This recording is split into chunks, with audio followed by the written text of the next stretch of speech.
if you're a weekend shopper at Waters, you probably don't see me. If you're here during the week, you probably have met me. I have been here for a while. I am a certified plant nerd. I love plants. I spend a lot of time outside. I get like nice and freckles. I have lots of little scratches from all the little plants that bite, but I love it. I'm not going to complain at all. I do love it. It's kind of my thing. And I'm glad to see so many of you here today. I usually start each one with the little poem. Whether the weather is cold or whether the weather is hot, we will weather the weather whether we like it or not. Today's class with the natives kind of goes into that same category. The plants that we're going to look at today have to weather the weather whether they like it or not. So I'm glad to see all of you here, hoping that I can give you some good information that will expand your knowledge and hopefully expand your garden. So we're going to start out with natives, and as you can see, my lovely assistant Serena wrote on the board, natives, and we have the what? We have the, what's after what? Why. Why, and then we have the how, and then lastly we'll go over who, and as you can see, I grabbed a few of my favorites. I couldn't bring them all because there's just no room, but we are going to cover those 4 areas. So we're going to start out with what? Does anybody have any ideas or any points that they want to bring up with what? What is a native? I want to see at least one hand come up. I want some interaction here. There's one hand. So what do you think a native is? A plant that would grow here naturally. Very good. So a native is a plant that would grow here naturally. And she pretty much covered the base. We have kind of a couple categories of natives. We have local natives, which are things that you would see growing if you were to just drive out in the middle of Paulden or drive out in the middle of Prescott Valley or go hiking up the Butte. So those will be our local natives. And that's where you're going to find things like your Atroplex, the 4-winged saltbrush. And that's where you're also going to find things like some of your cacti and some of your pines. There he is over there.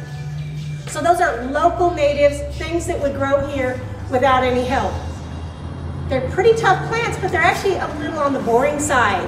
Everybody sees them everywhere. Yes, ma'am?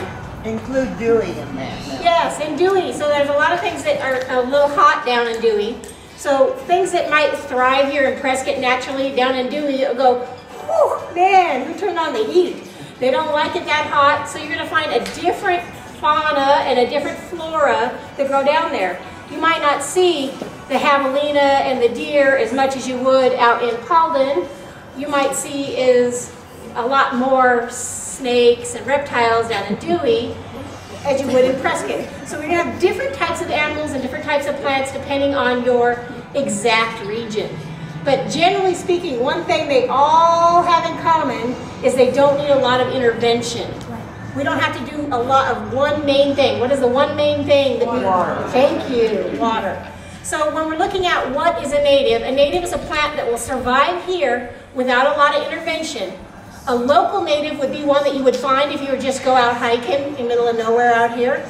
And an actual native for the broadscape of the landscape is going to be any plant, whether it comes from Africa, whether it comes from Afghanistan, whether it comes from Arizona. It doesn't matter where it comes from as long as it will thrive here without a lot of intervention. So we looked at what makes that happen, and the number one factor that we all seem to agree on is water. Does anybody know what the average rainfall in a year here in Prescott is? 56 inches. Yeah, 19 is probably more accurate. If we're on a wet year, we might see a little higher, but here in Prescott, they're looking at about 19 inches per year. That's not very much. If that averages out over the months, if we were to get it evenly, we're looking at a little more than an inch, maybe an inch and a half a month. That's not much water. But does that happen this way here? Do we get all of our rain spread out? No. We'll go dry for 4 months and all of a sudden, whammy, they turn on the faucet and we're flooded. So what can we do? What can we do with these natives to stretch that out? Does anybody have any ideas how we can prolong our water use? I have a big bag of it right here. Mulch. So mulch adds organic material to the soil, and that actually holds some moisture. So if you need to add a little bit of water to the soil, that mulch is going to hold it a little bit longer, and it's not going to dry out as quickly. There's other things that you can do to add water. You hook it up to your hose, you let it go. Sprinklers. Some people use irrigation, drip irrigation. Some people use soaker hoses. This is my favorite. I can put it where I want. I can bury it under the mulch. I don't have to see it, and I can turn it on and leave it on for a long time. Lastly, we have these. Does anybody know what this is? This is a grow ya urn. Basically, it has a little cap on top. You would plant this in the ground next to your plants, fill it with water. You can stick the cap on or you can leave the cap off. And basically, because it's porous, it gradually leaches water out into the soil. Really cool. We have a few of these in different sizes. I don't think these are used enough here. This is a reservoir. We use reservoirs when we're irrigating fields and we're watering crops. Why don't we use reservoirs more in our yard? I think it's just because people don't realize they're available. So this little reservoir here can hold a lot of water, and if it's planted in the ground and our soil tends to be really clay, it'll leach real slowly. If you put it in sandy soil, it will leach a little bit faster because there's a little more airflow going in and out between the particles. So we want to prolong that water use through the use of mulch, application, reservoirs, and lastly, this here is called aquaboost crystals. Does anybody know what these are? Has anybody tried them? Water absorbers. I have one hand. Yeah, that they plump up in with water and Exactly. then they release it. They're little Yeah. polymers that hold water. Has any of you ever bought a brand new pair of shoes and saw that little packet? Silica gel, do not eat. Kind of what this is. This sucks up the water and it releases it slowly. So if you mix this in with the soil when you're planting your new plants, you're going to find that the water stays a little longer and is available when the plants need it. So there's a couple little things there. What's that called again? These are aquaboost crystals, and we'll go over it a little bit more when we go through the how. So we've talked about what is natives, what are natives. Natives are plants you would find naturally growing in not just Prescott, but any environment similar to ours. So we use that big term ecoregion. If you were looking at the ecoregion, this would be the desert Southwest. Well, a lot of the plants in the desert Southwest are interchangeable with plants in other deserts of the world, whether it's a high desert, cold desert, or a hot desert, depending on the actual environment in your yard. So we have those little microclimates, you've heard that before. So maybe you have a shady microclimate where you're gonna find plants more like this, or maybe you have a really hot, dry, rocky where you're gonna find things like this. So those are your natives. Those are things that are going to survive. Now, we have a pretty broad palette of things we can choose from if we go outside of our direct area, and that's what brings that biodiversity to our yard. So the next topic we have up here, we already talked about the what. Now we have the why. Why would you want to go native? Why would you want to go wild? Water, we talked about that. Anything else? Less care. Less care and maintenance. How about how often you have to mow it? When you talk about care, mowing, what do those mowers do? They make noise pollution, they make air pollution, so it's actually going to help clean our air and be less pollutions. But I have that butterfly right there, and I have the hummingbird right here. Native species attract more native life. So if you like to see birds and butterflies in your yard, then why not plant native varieties that are going to be food sources for those critters all year for years to come? So we want to make sure that we have things that are looking good all year round. We might have a pinyon pine for winter interest. We might have low-growing manzanita for winter interest. We might have juniper. I don't know where he went. Juniper for winter interest. But when we're looking at summertime and we want a native that draws some flowers or some, butterflies or hummingbirds, what might give you some hummingbird visits? Maybe the salvia or the yucca. And butterflies love to land on yarrow. So we want to bring in these natural critters. We want to reduce our impact on the environment. Native plants are also adapted to our local climate and our soil conditions. So it's going to make it a lot easier. So many people don't want to take care of their yards. They just want to enjoy them. You have a few people that like to dote and nip and cut and water and feed and spray and do all of that. But how many of you really like to do that? I find it therapeutic for a little while, but when it's 100 degrees outside, I don't really want to be out there. So hopefully my plants are going to be tough enough or adapted enough to the climate we have that I don't have to be out there if I don't want to. If it's freezing cold, I'm not out there covering my plants. And if it's 100 degrees, I'm not out there doting to them, covering them up from the shade, making shade and giving them more water. So getting those locally adapted plants makes it a lot easier for you. They require less fertilizer and fewer pesticides. The more fertilizer you give your plant, the more growth it pushes out. The more growth it pushes out, the more succulent growth you have, the more pests you're going to have. Whether they're gophers or insects or whatever pest is bothering you, sometimes that new growth pushes out so fast that when we change from temperatures like we did a week ago from being cold to being hot, that new growth will actually dry up. And then what do dry plants do in this environment when it's really dry? We're talking about it a lot. They just put in the restrictions yesterday.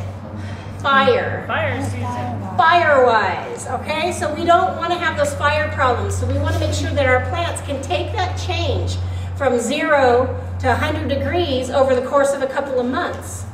So these plants have got to be tough. Native plants also have really, really extensive root systems. The root systems on these plants hold that soil together. So if the soil is dry after 4 months of drought and we get hit with a monsoon come 4th of July and it just runs right off the surface of the soil and then the soil erodes away our hillside and then before you know it, your beautiful fence is sliding down the hill. Worse yet, your beautiful home is sliding down the hill. So what can we do for erosion control? Who wants to look at wattles and gravel? Wouldn't you rather look at a low-growing plant or a hillside of wildflowers? Those root systems are going to hold that together a lot better.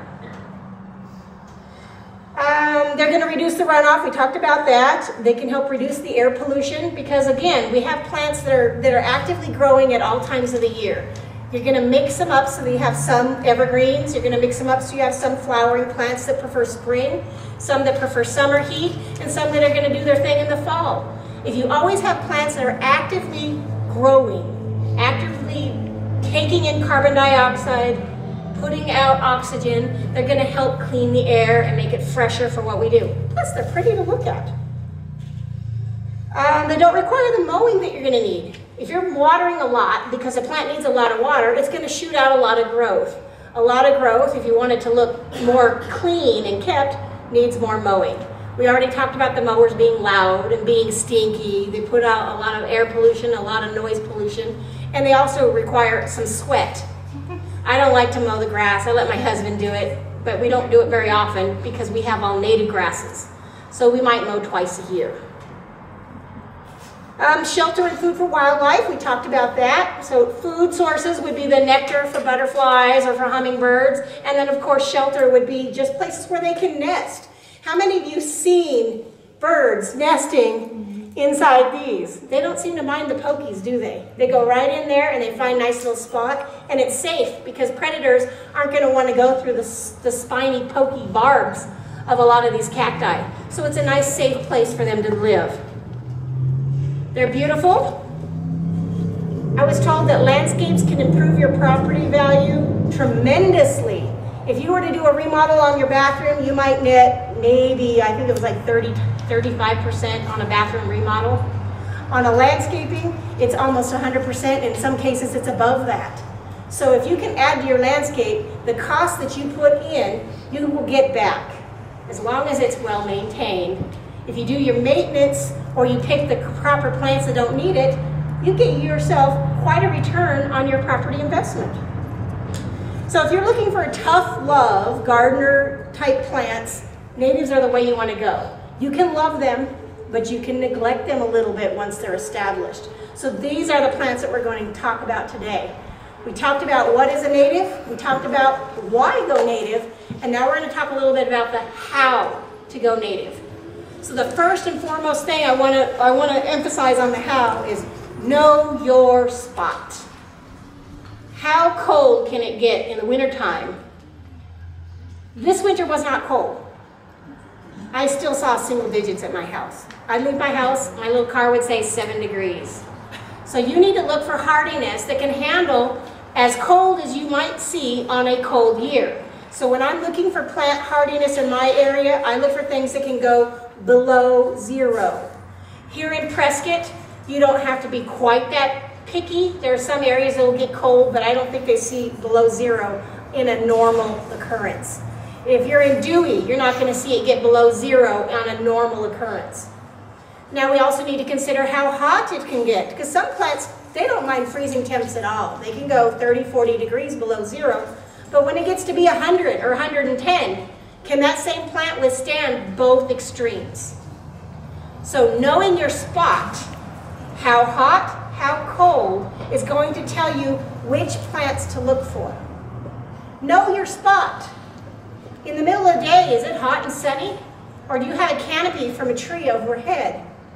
If you have a canopy from a tree overhead, you open that plant palette widely because you'll still get some bright light coming from reflecting off the ground, but you won't have the direct sun hitting it and burning the leaves. So if you're looking at a shadier spot in the middle of the day, you can get away with some of these plants that are really beautiful, but would burn in the midday heat. Know your spot. Is it really, really hot? In the middle of the day, do you need a hat? Do you need an umbrella? Do you need to take cover? Consider that when picking the right plants.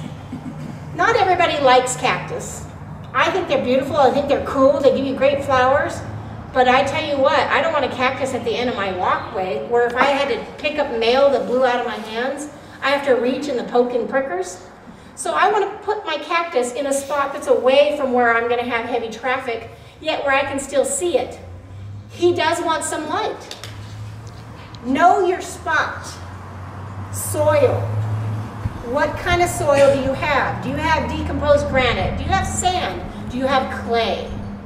What do you have? Consider the drainage that you might see. If you're planting in clay soil and you plant your plants nice and deep and it's at the bottom of the hill and you're watering the lawn all the time and the excess water runs down, what's going to happen to that clay spot at the bottom of the hill? It's going to turn to gumbo mud and it's going to be a little pool. Well, a drought-tolerant plant doesn't want to sit in water, so he's not going to be happy there. Make sure you know your spot. Your soil, whether it's sandy, whether it's clay, you can always improve the body of your soil by adding mulch. You can mix the mulch in with the soil, till it in, turn it in, and all of a sudden it adds these little pockets of organic material that not only hold moisture, but they have little air pockets. And believe it or not, plants breathe through their roots just as much as they breathe through their leaves. So we need air at the root zone. Know your spot. pH. Anybody have a guess as to what the natural pH is around here? Would you say it's acidic or would you say it's alkaline? Alkaline, absolutely. Does anybody have a number for me? 8. 8 or higher. Some places are 8.5. So neutral soil would be at 7.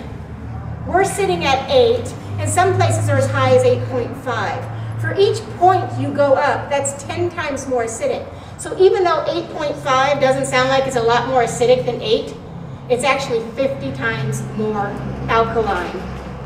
That's a lot, okay? So how many of you want to drink salt water? It's kind of the same thing. It's not exactly, yeah, we might gargle with it, but we're not going to drink it. So we don't want our plants to be living in the wrong pH. So what you can do to make that pH more friendly, neutralize it a little bit, add a little soil sulfur periodically. That will help make it more acidic, neutralizing the soil, and over time it will break down as you water and as the elements do their thing, and you need to add it every once in a while. But some plants, like the salt brush, they don't need it. Have you ever seen the tamarisk or the salt cedars? We don't have any here, but if you were to see them when you're driving around, those things can grow in brackish. It doesn't matter to them. So there's certain plants, if you have a problem with that, you're not limited. We still have things you can grow. And we have the source to make it where you can grow other things also. So we talked about knowing your soil, we talked about knowing your spot. How much work do you want to do? How much water do you want to apply? Little work? Medium work? Or are you a doter? If you're a doter, do whatever you want. Any of these plants will grow whether you take care of them or you don't take care of them. If you like a medium amount of work, then get these plants in, do a little bit of stuff, and and nurture them a little more, give them a little more water, give them a little more food, and then you can do a little more work. But if you're a lazy gardener, or a laid-back gardener, let's call it that, an easy gardener, you can plant these plants, and once they're established, basically only during periods of drought are you going to have to give them a little help. So the more you give them attention, the more work they're going to take. They're like that needy little kid. You know, I used to teach for a while, and there's always that one kid that wants to sit next to you and wants you to help them through every step of the way. And of course, I love to nurture, so I'll give them a little help. But after a while, it does get old. Fortunately, a little nurturing goes a long ways on these guys. Once they're in the ground for a couple of years, they only need it during those extreme conditions. So when I mean extreme conditions, I mean maybe a month of hot, dry. Then we might give them, maybe put them on a once every week to 2 weeks, or something like this, maybe once a month. We can get away with that.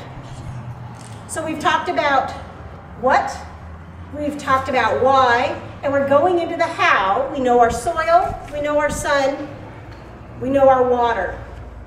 Sometimes we want more flowers on our plants. You know, this is beautiful. Salvia can grow and give you flowers from spring all the way until fall. Very, very long blooming. But how many of you want to prolong or make those flowers look bigger, longer? Because you just love those hummingbirds that visit. So there are things you can do. Of course, giving them a little more water will help, but as you water, think of that big old pot of soup you made for your family.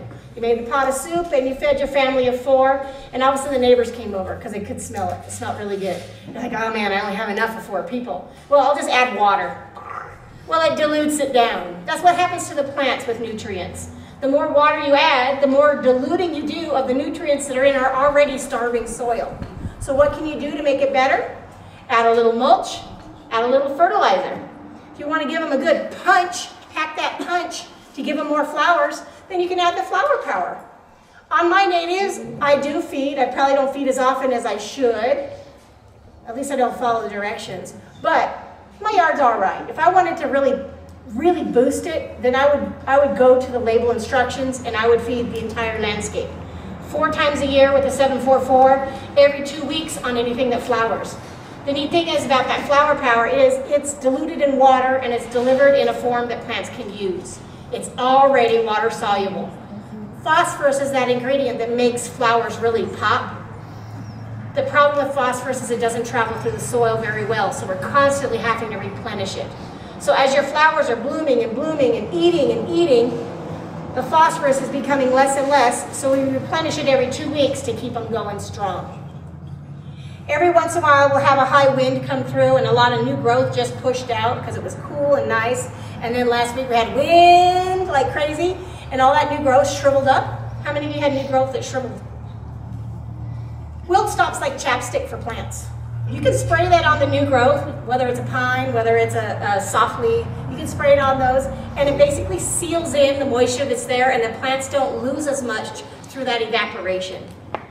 It's actually a fancy word called evapotranspiration, but how many of you want to write that down? So we'll just call it evaporation. Plants will lose water with high winds, and if they're not already hydrated, what's going to happen to a plant? They're going to dry up all the way. If they dry all the way to the ground and the ground is pretty dry, you have a little window of time before that root system dies back, but we really don't want it to go that far. So adding your little water reservoirs, adding your aquaboost crystals, your mulch, all those things help retain soil moisture, and then we can retain moisture in the leaf of the plant by using the wilt stop or the cloud cover or the hydrotain, any of those things that are designed to prevent that drying out. It really helps because we'll have some hot, dry days ahead of us. There's other things that you can do to help boost your native garden. I call it companion planting or cluster planting. When you look out, how often do you see just one plant out by itself? Every once in a while. It's usually a cactus or some kind of succulent, or maybe it's a pine tree. But when you see the pretty little flowering groups in the native environments, we're not talking about in the landscape, you might see a group. That's because they actually protect each other. This plant might be in the hotter side, so he's taking the brunt, but his root system is actually cooling the other plants that are around it, and depending on the time of day, what exposure, one plant's not getting exposed 100% of the time, because he has neighbors that take some of that heat. So grouping them together, if you're gonna plant a successful garden, you need a little variety, and you need to group them so that they can work together. Well, who works well together? Whatever you like, the way they look. I tend to pick things that are opposites on the color wheel, so I love to put purple and yellow together because it draws your eye artistically. Some people like to use a lot of red, and then they'll put white on there because it brings out the color and the stones on their rock. Whatever makes you happy, but get that group and maybe mix it up, not just one solid variety, maybe go with a couple different textures. If we add some evergreens to the landscape, even in the wintertime, we have something cool. And then if we had some flowering plants in the spring and in the summer and the fall, rather than just looking at a boring old green plant, we have a little pop of color. That pop of color also is going to bring what? We talked about earlier. They fly around. Butterflies and birds and all the other cool things we like to see. So color in the landscape actually brings in pollinators. There's other things that we want, and I know sometimes we have a problem with aphids and other pests. So when we're bringing in good pollinators and good friendly bugs and good friendly animals, we're also going to have problematic animals. So in certain situations, we will have to break out some kind of defense. If you have an aphid issue and you don't like to use chemicals, go find yourself some ladybugs, or go find yourself some praying mantids. Those are great biological controls. They eat a lot of bugs, and they help, and guess where they like to live? They like to live in the plants that have some foliage for cover, but they also like to live in the plants that might have some bugs on them. Who wants to drive 25 miles to go get something to eat? It better be a darn good place to eat, right? So that's the same thing with the ladybugs. They don't want to have to go very far to find their food. So if you're going to bring them in, bring them in. If you don't want to deal with the ladybug issues, or maybe you just had an outbreak and you're like, oh man, give me a chemical, just give it to me, I want to kill them now, then you can do that. But understand, when you start to apply chemicals, we want to make sure that we're hitting our target and not the whole mass. So if you are trying to draw in pollinators, stick with your shorter lasting, your neem oil, your horticulture sprays and things like that. Even the water's multi-purpose insect control is good because it's a surface spray. The bugs that eat the plant will get it, or it's a contact. If you hit it with the bug, it'll kill it. So if the ladybugs aren't on the plant and you've got aphids there, you can actually spray the aphids and the plant that they're eating, and it'll kill them. If the ladybugs come in later after the aphids are already gone and the product has dried, ladybugs don't eat plants, so they're not going to ingest that toxin. As long as it stays dry, you don't have to worry about it. Just plan your timing correctly.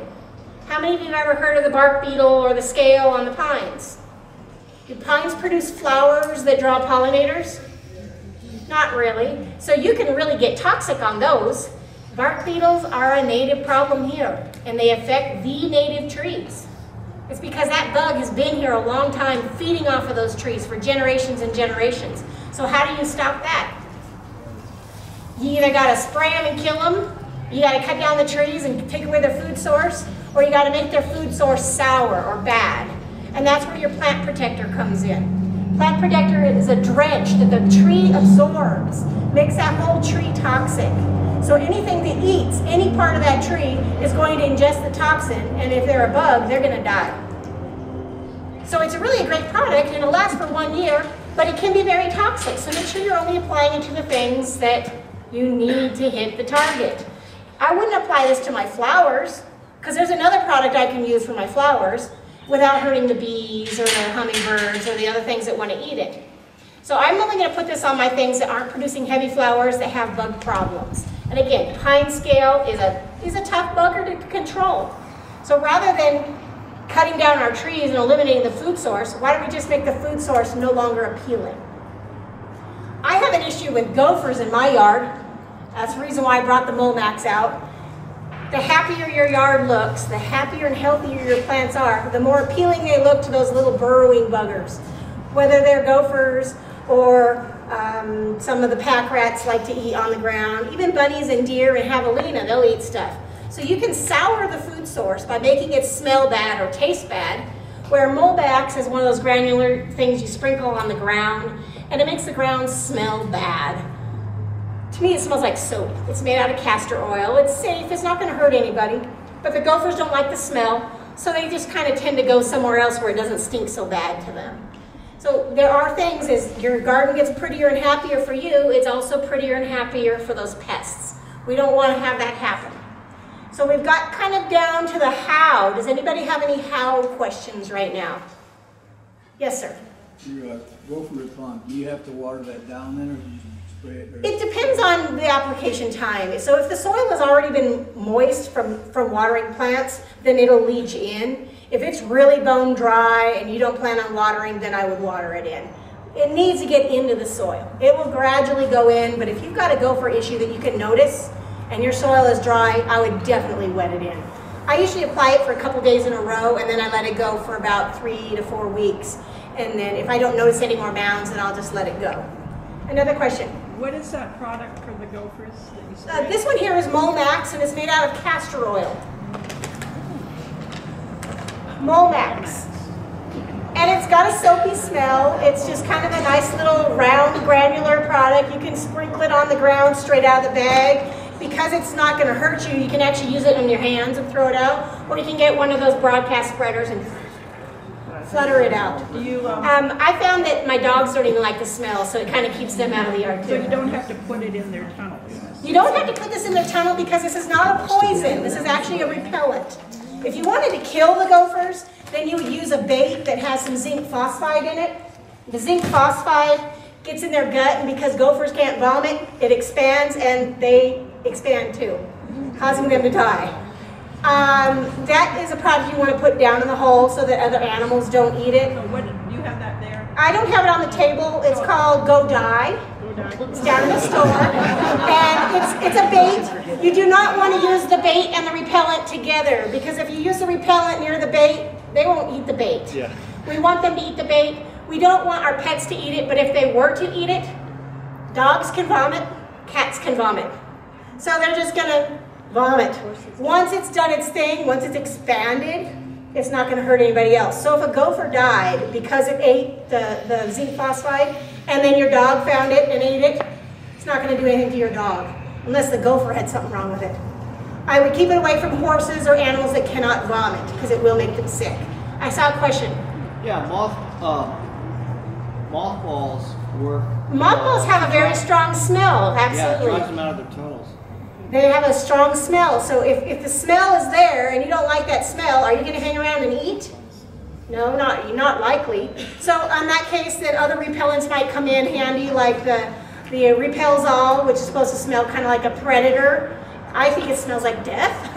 It's really stinky, rotten eggs, garlic, blood meal, it's really smelly. There's another one that's called Animal Stopper, and it smells kind of like Vicks. And I know what, if I had Vicks on my nose, I wouldn't taste anything, so what's the point? It kind of burns. And then there's actually a repellent that's called, oh my goodness, I'm drawing a total blank. It's got capsaicin in it. It makes it taste like hot peppers. And it's down, I just can't remember what it's called. I'm drawing a total blank. I should have brought it up and set it up here. Great for bunnies and things like that. I actually spray it on the barn where my horses chew on the wood. It seems to me I heard somebody say something about oregano. Oregano, okay, so there's lots of herbs, and a lot of these native plants actually have that texture that critters don't like. So if it's a rough leaf, it's kind of hairy or rough, it'll get stuck in their throat. Some of them have really pungent smells. Rosemary, oregano, thyme, sage. They just have a smell that you can smell it just by touching it. Well, critters don't like those smells. So mixing a little bit of society garlic or a little bit of sage near your prized stuff that you don't want them to eat will help. I'm not going to say it's going to be foolproof, but it will help, because when critters get desperate, they take desperate measures. So we've talked about the what, we've talked about the why, and we've talked about the how. Now we're going to go to my favorite part, the who. So that I mentioned the Atroplex earlier. If you live in an area where you have no intention of doing any intervention, that is a plant for you. It will grow. If you don't water it, it will grow. If you ignore it, it'll grow. If it freezes, it'll grow. If it's 100, it'll still grow. It's one of those things that doesn't need anything. Out in Paulden, where I live, we bought a property 7 years ago, and it was 5 acres of tumbleweeds with some atroplex. We mowed down and got rid of all the tumbleweeds, and now the atroplex have gotten to be about 10 feet across. And they're taller than I am. Really nice cover plant, fills up a good space, but no care whatsoever. In front of that, I brought a juniper. There's lots of junipers around here. That one I picked because he had some good color on him. I think he's called Sea of Gold. We like juniper in the landscape because of its good, rich color. You can get them from pale green to grays to blues to bright greens, or ones that have yellow tips. I think it's a great supplement if you have yarrow nearby. Yarrow kind of makes the yellow show up. This is yarrow. We'll get to him a little more in a second. I'm getting the big guys down front before I go any farther. So we talked about oak, ash, atroplex, Elaeagnus, juniper, pinon pine. We sell 2 different types of pinon pine here. This one here is the is the monophyllum, 1 needle, single needle. If you let this tree grow big enough, it'll produce cones with edible pine nuts. I love pine nuts in my salad. I've even mixed them up sometimes when I'm sauteing things, but I tend to eat them before they get finished. It's because I like pine nuts. This is a great little tree, very tough, very compact, heat tolerant, cold tolerant, drought tolerant. The only thing he doesn't like is he doesn't like sitting in that wet spot. So if you plan on watering, maybe not go with this particular tree, go with one that's going to tolerate a little more moisture. He likes it very dry. The other pinon we carry is the edulous, and if you were to turn around and look right outside the greenhouse, you can see one right there. They're the more common ones you see in Prescott area. Nice rounder form on them, very tough. I would say not a huge tree, but big enough for most yards in this area. This is one of my favorites.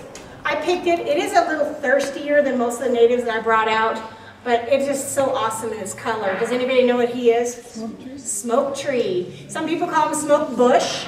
It all has to do with the way you cut it. At my house, it dies down almost to the ground and then starts over, so I keep mine as a bush. If you lived in a warmer area, PV, Quailwood, Dewey, this tree would probably be a tree rather than a bush. I get that cold temp, so it dies a little lower.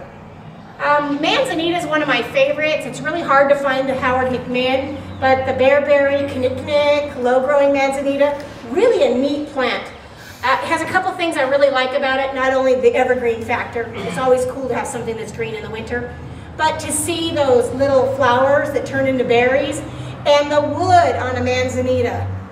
Who doesn't think that beautiful manzanita wood is the coolest thing ever? The red, shiny bark. These guys get it as well. It's just because it's a lower, more compact plant, you don't see it as much.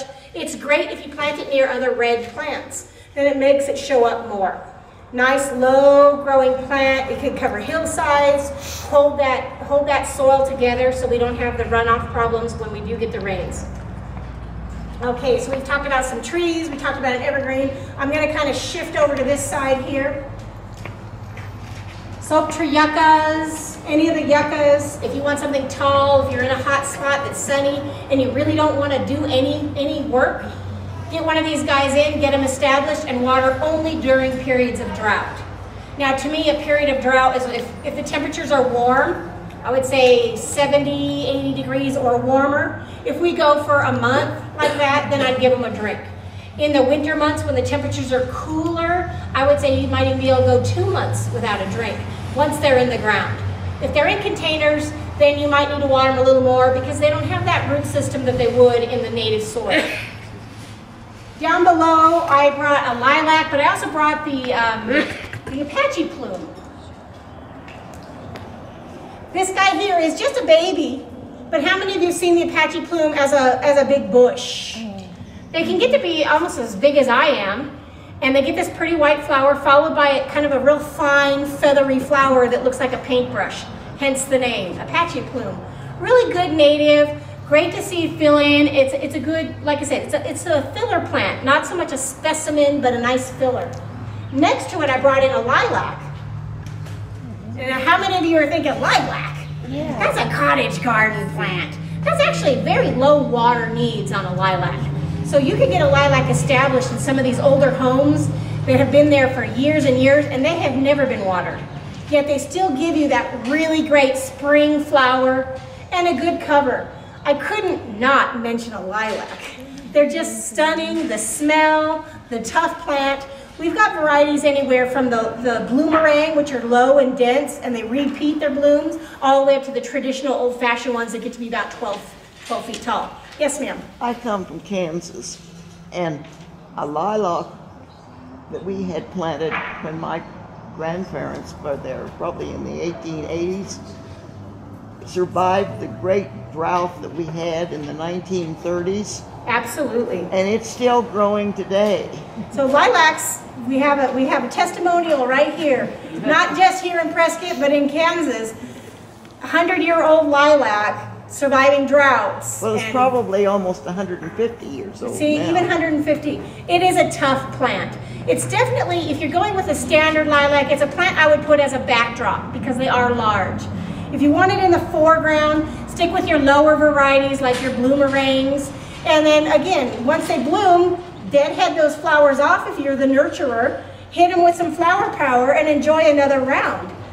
I have a bloomerang in a pot, and I got 4 rounds of blooms off of it last year. Once in the spring, once after I deadheaded and fed, and then after the monsoon rains picked up again, I got 2 more rounds. So you can really get some good flowers and blooms off of these low water plants. What would a low water landscape be without grasses? So blue fescue is one of my favorite, more compact, low, great for rock gardens. They complement well with California poppies or different succulents and cacti. Or if you want something with a little more substance, the forester grass will get those nice little wheat-like flower heads on top that sway.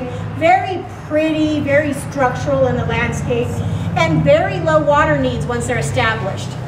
They do look great in the wintertime if you leave it on there, that dry grass appearance, but because it is kind of a fire danger, we want to make sure that we cut that down in the spring so the new growth can come up happy and healthy, and we eliminate that risk during our high fire time. Another grass I had to mention, it's one of my favorites, but it's not perennial here. It's one you need to replace, but I like the purple fountain grass. So it would be the substitute for Carl Forester if you wanted a little color and you don't mind replacing them. It can take our heat, but it can't take our cold. So that's one of those things where the location really matters. So we talked about some of the bigger plants, we talked about some of the shrubs, we've even touched in on the grasses. And then I mentioned for those of you who have shady spots, you're not totally left out.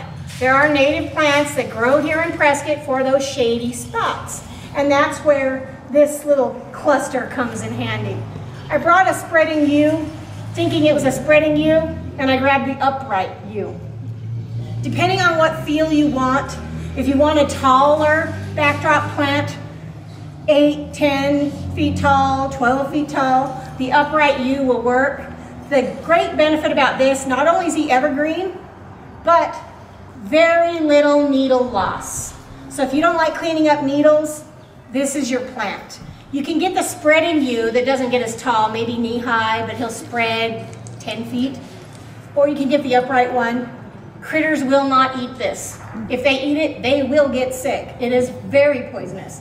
So do not go out there and munch on it or mix it in your herb garden and accidentally cut a piece of it off.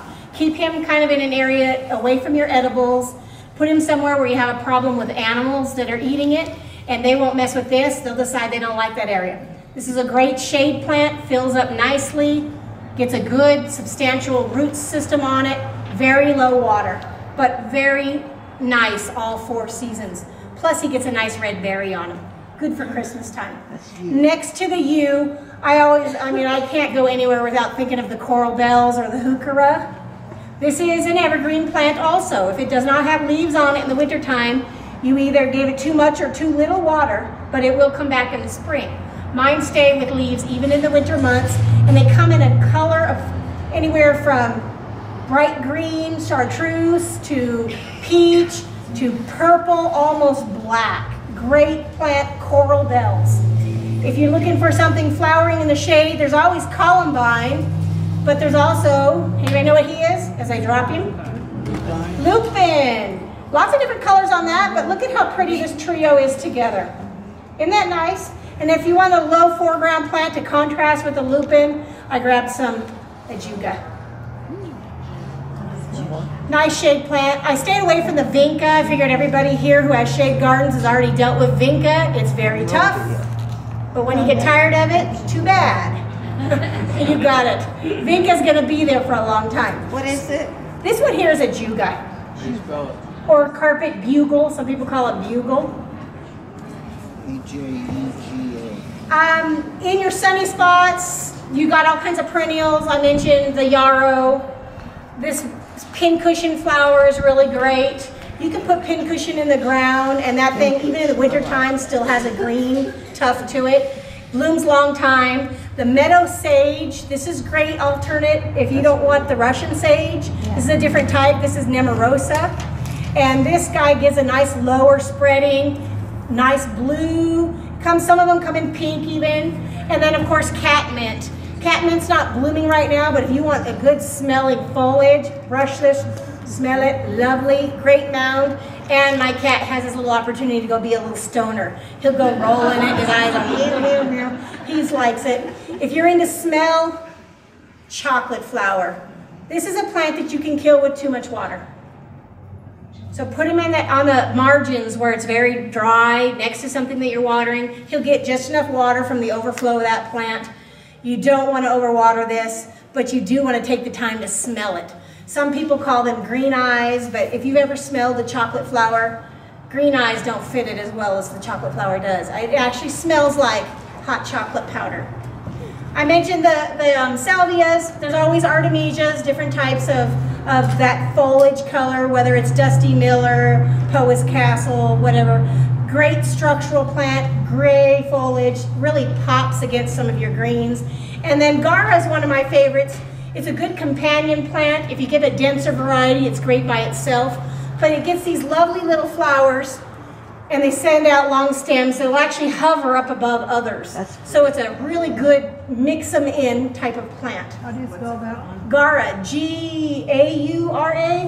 It might be G-U-A, but I think it's G-A-U.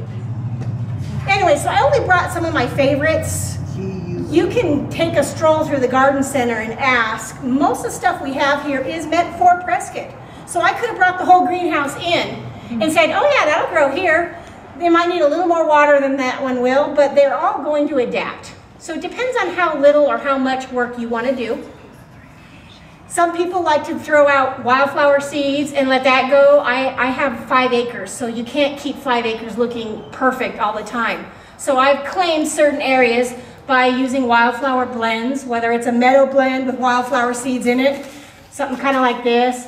We sell it in straight grass, or we sell it in mixes that have 5% or 25%, and then you can always a la carte your favorite flowers in with it. I mix a lot of wildflowers in the areas that we don't use, like over the leach field. Looks great. We mow it once or twice a year. I throw the sprinkler out there if it's really hot and dry and I want to make it look good. But if you want to bring that native landscape into your home, you want to kind of incorporate not only the trees and the shrubs and some of the perennials, but some of those wildflowers as well. And with that said, one of our employees here at Waters actually has a book on the best wildflower hikes in Arizona's high country. She has this book here. She will be here today to sign books if you decided you want one, so have a visit with her. Her name is Christine. Christine, raise your hand. Hi, Christine. So anybody who's interested to get to know a little bit more about her book, and maybe have her sign it and get a copy for yourself. There's great pictures in here, tells you where you can go to find the best natural wildflower habitats here, and then you can get inspired to bring that into your own garden. And when you're inspired and you decide that you want these colors, come back and see us at Waters and we'll set you up with all the right plants. Did anybody have any questions or anything they wanted to mention? Yes, sir. Are the lilacs deciduous? Lilacs are deciduous. They will lose their leaves, but they come back. I had another, yes, sir. How well does buffalo grass grow here? buffalo grass is one of those things that if you were out in Chino Valley or Paulden, it looks pretty dry and dead, but a little bit of moisture, back it comes. It grows all right. It's kind of bunchy and whatever. Great for reclaiming a large area. It's very bunchy. I don't know if I would put it in my actual landscape where I wanted to do stuff, but if I was reclaiming a large area, it would be a good plant to use. You, sir. Best plants for repelling deer? For repelling deer, go for the things that are either toxic, have a rough foliage, or a fragrant smell. So the catmint has a strong smell. Anything in that salvia group, Russian sage, they are very pungent. Rosemary, pungent. Hard to swallow would be the hairy leaves like the yarrow. It's just kind of hard to swallow. And then of course, if you have a plant that the deer are eating and they didn't read the list, then just get some repellent. Hit them with some repellent. Other questions?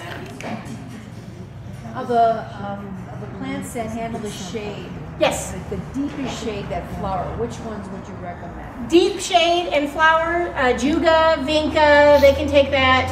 Another flowering shade plant. Lily of the Valley, Paris, it can take pretty dark spots. Hollies, different types of hollies can grow. The flowers aren't real long lasting, but they at least give you interesting berries and then evergreen foliage. Sometimes in the shade, because we don't get a lot of flowers available, you have to go with foliage. Coral bells is actually a nice little flowering plant with good foliage. So if you've got foliage, at least you have something interesting rather than just green. Go with those contrasting colors. Get some yellows in the shade. That way it shows up. One more question. How do you spell Ajuga? Ajuga, A, J-U-G-A. A-J-U-G-A. Yes, ma'am. Or just put bugle, carpet bugle. And then if they're a plant person, they'll know it's the same plant. What would you plant close to foundation? Close to foundation, you want to make sure that the roots aren't going to be really penetrating into that. So your perennials are safe. I'd stay away from sumacs, aspens, anything in the cottonwood family, populus family. I'd stay away from your locusts. I'd stay away from willows. What about the yew? The yew I don't think would be a problem at a foundation. I don't think he's not a pop-up in places you don't want kind of plant. He's just I'm a big guy. Yes, sir. How tall is the little ash? A lot of height has to do with the resources that you give it. So if you're giving it a lot of resources, I've seen some of those little leaf ashes get 25, 30 feet. If you're not giving them a lot of resources, they're going to be stunted, so they'll be a little smaller. The other thing is if they do get big, you can always prune. So if you're going to prune an evergreen, you want to limit that to about 20% at a time and give it a resting phase. If you're going to be pruning a deciduous plant, do it when it's dormant and you can cut as much as you want. Anything else? I think we got everybody covered. Oh, one more. Lilacs? Lilac, yes? In shade, sun? It depends. So if you're looking at the bloomerang lilac, you can take a little more heat exposure. They can take the heat, but where I am, a lilac on the west side would probably dry up too fast. So I plant my lilacs on the east. They're still getting sun, but they're not getting that hot, dry wind beating it. So if you're in Dewey or Paulden or Prescott Valley where it's more open, maybe the bloomerang lilac in the hotter spots, the bigger, more, heirloom type lilacs, I'd put on the east side. They still need some light to flower. They don't have to have a lot, but that sun will dry them out. Not so much the plant itself, but the leaves.